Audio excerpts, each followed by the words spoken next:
Jonathan, I've heard that interest rates are finally improving. I really want to refinance my house. Let's go. But I'm only going to be in my house for maybe 2.5 more years. Does it make sense for me to still refi? That's a great question, and that's what this video is all about.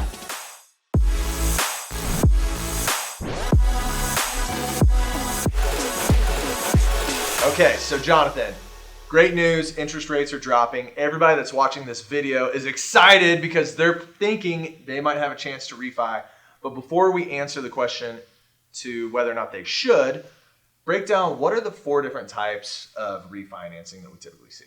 Yeah, so the reasons to refinance, the big one could be like you just said, let's get a better rate. And so that type of refinance is what we call rate term refinance. So we're moving to a lower rate. Maybe we were moving to a shorter term or moving to a longer term, a 30-year or a 15-year or 15-year or 30-year. Yep. And then the other type of refinance is what we call a cash out refinance. So we're taking equity out of your home. And a reason to do that is maybe pay off some debt. Sure. Or maybe you want to do a renovation or remodel, add a pool, that kind of stuff. A cash out refinance is a great way to go about it. Okay, awesome.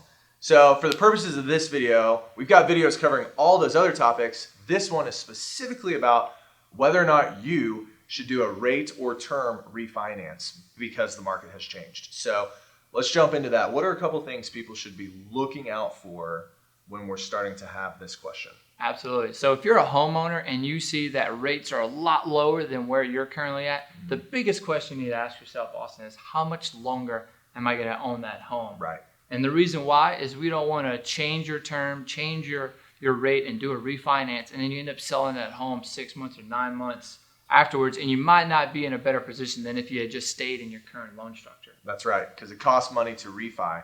The other thing we hear a lot of people advertising are these no-cost refinances, right? And there's no such thing as a no-cost refinance, y'all. So you have to be careful. You got to look at the small print when you hear things like that advertised.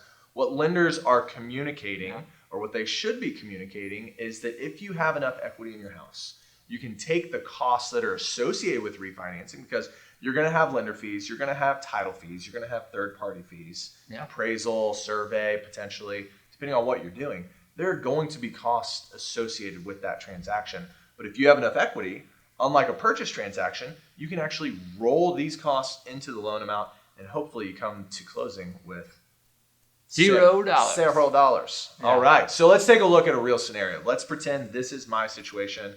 Maybe it's yours if you're watching the video. I've got 7% right now. The market has improved 2% in this scenario. That is smoking. Come on, Jesus. Bring it to us. Yeah. So, what does this look like for me? Yeah, I mean, obviously, if you're in a 30-year fix at 7%, and then the 30-year fix are down in the 5s, like in this example we're showing you, it's like, wow, I need a refinance. Look at the monthly savings I can get, because you're paying $2,750 at 7%, and then you can move to 5%, and you'd be paying $2,186. Austin, that is $564 in savings. That's smoking. Who doesn't want that? I mean, my hand's raised. I want that. Let's go.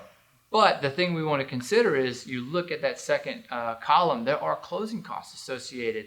But as Austin said, we can take your equity, roll in those closing costs, so your cash at closing on the refi is $0.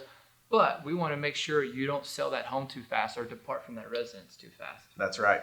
So if we look at the math on the next screen, you're taking that total cost to refi, that $7,275 in this scenario, dividing that by the monthly savings of $564, and that gives us the grand total of 13 months. That is fast. And that's fantastic in your situation. You're going to own your house for 2 or 2.5 years longer, and you were in this situation, I would totally give you the green light to refi, because all the costs associated are going to be fully recouped by your savings in 13 months. Yep. And then we're in the black after that. Everything after that's gravy. Yeah, let's go. So what we want to avoid, though, is the inverse of that, right? So in the event that, hey, let's say that the break even was 2 years for this refinance, and I'm only going to be in the house maybe 10 to 12 months. Then do not refinance. That's not what you want to do.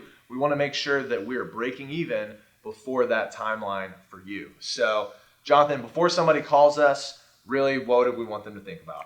I would think about how much longer you're going to own this home. When you come to us as your lender and you have that question pretty clear and defined, then we can really help advise you on what's best for you and your family when it comes to refinancing. That's right. Running the numbers is easy for us, but only you can answer how long you're going to own the home. So when you're ready to have that conversation, give us a shout. We'll be here.